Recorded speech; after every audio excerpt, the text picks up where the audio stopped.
நீதிமொழிகள் 9:13-18. மதியற்ற ஸ்திரீ, இந்த இடத்துல வெறும் ஸ்திரீன்னு மட்டும் நினச்சிக்காதீங்க, கணவனுக்கும் அது பொருந்தும். மதியற்ற பெண் அல்லது புத்தி இல்லாத பெண் ஒன்றும் வாயாடியும் ஒன்றும் அறியாத நிர்மூடமாய் இருக்கிறாள். வாயாடி ஒன்றும் தெரியாதுன்னா தெரிஞ்ச மாதிரி இருக்கா, ஆனால் அவளுக்கு புத்தி இல்லை அப்படின்னு சொல்லிட்டு உடனே சொல்லுகிறாள், அவள் தன் வீட்டு வாசற்படியிலும் பட்டணத்தின் மேடைகளிலும் ஆசனம் போட்டு உட்காருகிறாளாம். வீட்டுக்குள்ளே உட்காரதில்லை, வாசல் படியில் பட்டணத்தினுடைய ஆசனங்களில் போய் உட்காந்துக்கிட்டு தங்கள் வழிகளை பார்த்து தங்க வேலையை பார்த்துட்டு இருக்கிறவங்களை கூப்பிட்டு, வழிப்போக்கரை கூப்பிட்டு அவள் சொல்லுகிறாளாம், எவன் பேதையோ அவன் இவ்விடத்தில், ஏமாளியெல்லாம் என்கிட்ட வா அப்படின்னு சொல்லி, அடுத்தது மதியினை நோக்கி திருட்டு தண்ணீர் தித்திக்கும், அந்தரங்கத்தில் புசிக்கும் அப்பம் இன்பமா இருக்கும் என்று சொல்லி கூப்பிடுகிறாள். ஆயினும் மரித்தவர்கள் அவ்விடத்தில் உண்டென்றும் அவளுடைய விருந்தாளிகள் நரக பாதாளத்தில் கிடக்கிறார்கள் என்றும் அவன் அறியான். இந்த மூடனுக்கு தெரியல, அவர் இன்விடேஷன் கொடுத்தோடனே உடனே வந்துடுறாரு. ஆனால் தெரியல, வாழ்க்கையே போச்சுன்றது தெரியல. அர்த்தம் என்ன? ஒரு புத்தியுள்ள ஒரு கணவன் ஒரு மனைவி தன்னுடைய எல்லையை வரையறைத்து கரெக்டாக வச்சிருக்கணும். You need to have your boundaries right. கல்யாணமானவங்களுக்கு விசேஷமாக சொல்கிறேன், கல்யாணமானவங்களுக்கு you need to know your boundaries. அப்பா அடிக்கடி ஒரு வேர்டு யூஸ் பண்ணுவாங்க, கல்யாணம் ஆயிடுச்சுன்னா லைசன்ஸ் கிடையாதுன்னு சொல்லுவாங்க. கல்யாணம் ஆயிடுச்சுன்னா லைசன்ஸ் கிடையாது, என்ன வேணா செய்யலாம், எங்கே வேணா போகலாம், யார்கிட்ட வேணா பேசலாம், என்ன வேணா பேசலாம். No, you need to know your limits. Office போகிறீங்களா? எதுக்காக போனீங்க? வேலைக்கு தானே போனீங்க, சம்பாதிக்க தானே போனீங்க, அந்த வேலையை மட்டும் பார்த்துட்டு வரணும். வீட்டில் சிரிக்காத புரிச்சா அங்கே போய் சிரிச்சுட்டு உட்காந்துருக்காரு. நீங்கள் இழிச்சிங்கன்னா இழிக்கிறதுக்கு 2 பேர் இருப்பாங்க, மாட்டிக்கிடுவீங்க. அப்புறம் பாஸ்டர் பாவத்தில் விழுந்து விட்டேன், நான் என்ன பண்ண முடியும்? எதுக்கு அந்த சிரிப்பு? உனக்கு தேவையில்லைல்ல. எதுக்கு போன? வேலையை மட்டும் பார்த்துட்டு வந்துட்டே இருக்கும். அங்கேயே ஆண்கள் இருப்பாங்க, பெண்கள் இருப்பாங்க, கண்ட கதையை பேசுவாங்க, தேவையில்லாத காரியங்கள். உனக்கு எதுக்கப்பா அந்த இடம்?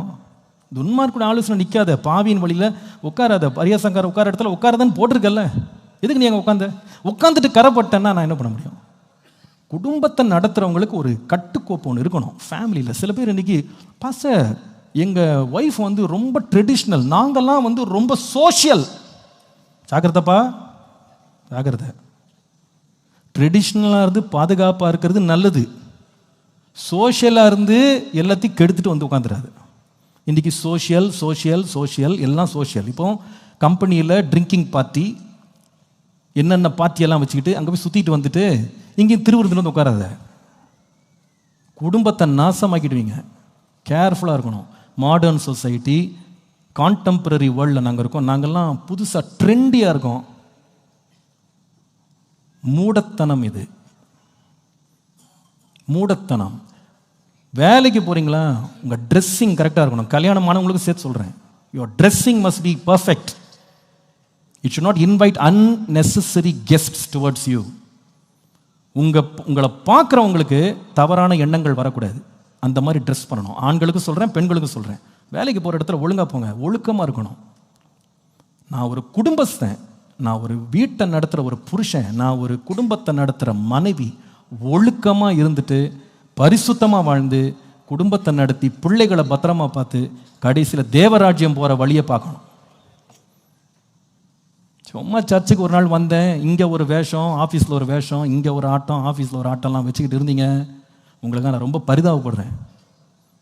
உங்களை யாருமே காப்பாற்ற முடியாது.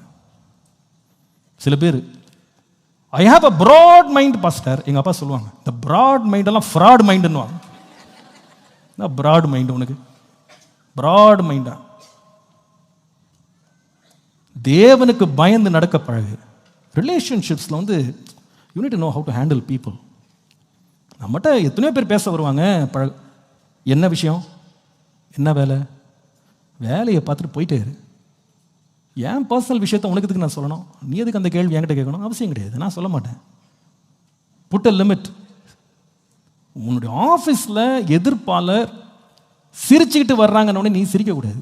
என்ன விஷயம்? என்கிட்ட கதடிக்க வேண்டிய அவசியம் என்ன? I got my husband, I got my wife.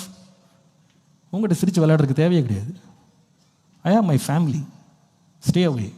அந்த லிமிட்டை நீங்கள் ஃபிக்ஸ் பண்ணனா you are done, you are finished. வாயாடியும் அடங்காதவள் கடைசியில் என்ன ஆச்சு பாருங்க, குடும்பத்தை நடத்துகிற பெண் வந்து பாதாளமாய் மாறிட்டா. நரக வேதனை அவளோடு சேர்ந்தவர்கள். இன்றைக்கி நம்ம சொசைட்டியில் நிறைய ஸ்டோரிஸ் கேள்விப்படுறோம்.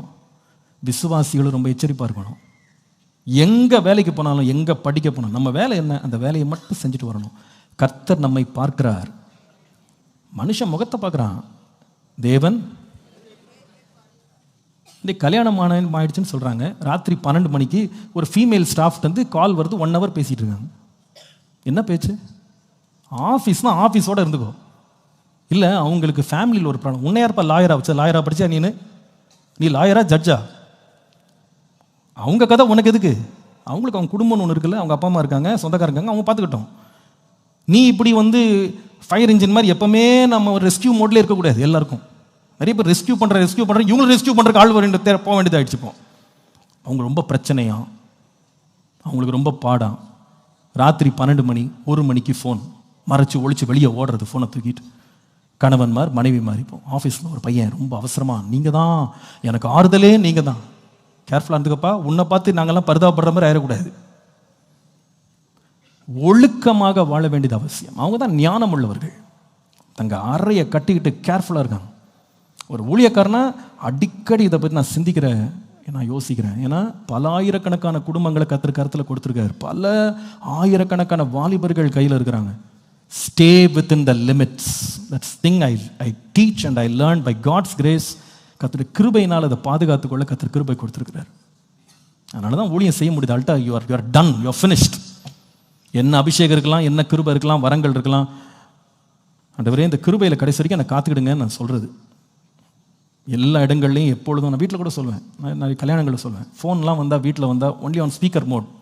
அது யாராக இருந்தாலும் சரி, ஒன்லி ஆன் ஸ்பீக்கர். ஒய்ஃப் கேட்பாங்க, பிள்ளை கேட்பான், எல்லாம் கேட்பாங்க. சில வெளியில் ஏதாவது ஒரு சென்சிட்டிவான இஷ்யூனா பையனை மட்டும் வெளியே போக சொல்லுவோம், மற்றபடி 2 பேர் தான் கேட்போம். நோ, மறைக்குது ஒழிக்கிறதெல்லாம் அந்த பழக்கத்தை விட்டுட்டோம். ஆரம்பத்துலேருந்தே கிடையாது. மனைவி அதே மாதிரி தான். நீங்கள் வாலிப பிள்ளைங்க கூட அப்பா அம்மா இருங்க, ஃபோனை தூக்கிட்டு வெளியே ஓடாதீங்க. எதுக்கு ஓடுறீங்க? என்னைக்கு மறைக்க ஆரம்பிச்சிங்களோ யூஆர் இன் ட்ரபிள். ஒருத்தட்ட வந்து உங்கள் அப்பா அம்மா முன்னாடி உட்காந்து உங்களுக்கு ஃபோனில் பேசுறதுக்கு தைரியம் இல்லைன்னா யூ ஆர் இன் சின். அதுதான் என்னுடைய understanding. You are hiding something. Why should you hide? எதுக்கு மறைக்கணும்? நீங்கள் நேரடியாக பேசுங்க, நேரடியாக பாருங்கள். அதில் எதுக்கு ஒளிவு, எதுக்கு மறைவு? நம்முடைய மாரல் லைஃப்பை காத்துக்கொள்றதுக்கு ஞானம் வேண்டும். இந்த காரியங்கள் கர்த்தர் நமக்கு ஆலோசனையாக இன்றைக்கு பேசியிருக்கிறாரு. வார்த்தைகள் இன்றைக்கு கொஞ்சம் கடுமையாக இருந்தாலும் தேவையானதுன்னு நினைக்கிறேன். ஆமீன். அதனால் கர்த்தர் வந்து நமக்கு எதையும் செய்ய வல்லவர். ஆனால் அவர் செய்கிற கிரியைகளை தடுத்துடக்கூடாது. தடுக்காமல் நம்மை பாதுகாத்துக்கொள்ள கர்த்தர் நமக்கு கிருபை செய்வாராகவும்.